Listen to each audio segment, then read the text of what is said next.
Айқын Берікболұлы. Айқын Берікболұлы. Біз өзіміз Елорданың іргесіндегі Бозоқ қалашығынан осы Ұлы Абай жеріне ат басын тіреп 1000 шақырымды бағындырып келдік. Біздің мақсатымыз біріншіден ұлттық құндылықтарды ұлықтау, екіншіден осындай тарихи жерден басып өту. Міне осы біз келген Абай мемориалдық мұражайы, осы жердегі Абайдың музейі, Зере Жан мазары, шәкәрім барлық кеселер келді деген осы жайды қысқаша айтып өтсеңіз. Біз үшін үлкен тарихи оқиға. Бір жағынан өздеріңіздей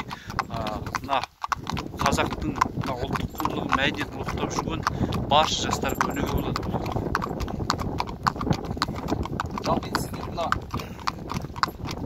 1000 шақырымды атпен бағындырамыз деп Бозоқ қаласынан шығып келдік.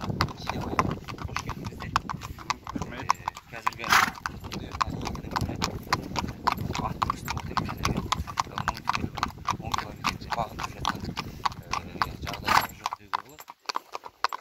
Жалпы Жидебай Абайдың соңғы 10 жылы өткен жері, соңғы деймі сүйегі осы жерде жерленген алдарыңызда кесенесі тұр. Жалпы Жидебай орнында 16 тарихи Абайға қатысты орындар. Бұнда Абай шәкәрім есімі, Зере Жан Құлайберді есімдер үшінде. Абайдың музейі, Құнанбайдың осы жерде орналасқан. Ахмет медресесі дейді, мысалы дегенде Құнанбайдың ең алғашқы аштырған медреселерінің бірі. Одан кейін мына Осман көлі 16 тарихи орындардың бірінен жатыр. Айта берсенде Олы Абайдың шәкәрімнің басқан іздері, Құнанбайдың басқан іздері осы жерде шынында керек сайрап жатыр. Қазіргі тарихтың бәрі жалпы қазақ осы мына Абайды дәріптейміз.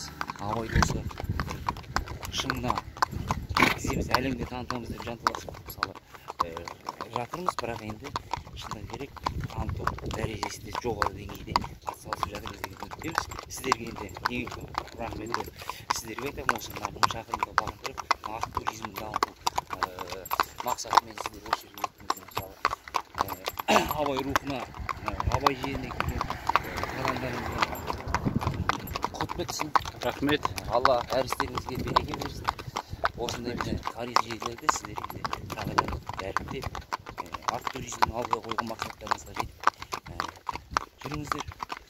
Жалпы айтарымыз осы енді сіздер. Рахмет. Міне құрметті қазақ елі, құрметті ағайын, міне бүгін міне біз ат басын тіреген мына Ұлы Абай жеріндегі осы кесененің шырақшысы Айқын Берікболұлы осындай бізге тамаша біздің кешегі біздің бабаларымыздың, батырларымыздың жүріп өткен мекеніндегі әсіресе ең бастысы осы қазақтың ең бір бізге бір өзіміздің маңдайымызға осы біздің қазақ екенімізді танытқан Ұлы Абайдың осы мекеніне келіп, осы тарихи мекенді ат басын тіреп, сонау Сарыарқадан, Алтайдан созылып жатқан ұлан ғайыр жерді найзаның күшімен, білектің күшімен қорғап өткен кешегі батырлардың ізін жаңғыртып, қолымызға ту ұстап, тұлпар мініп, міне осында келдік. Барша қазақ елі әр шаңырақта құт береке болсын, әр шаңырақта сәбидің күлкісі кетпесін. Кешегі абайларымыздың ұлықтаған өсиеті бүгінгі ұрпаққа үлкен өнеге болсын. Рахмет ағайын.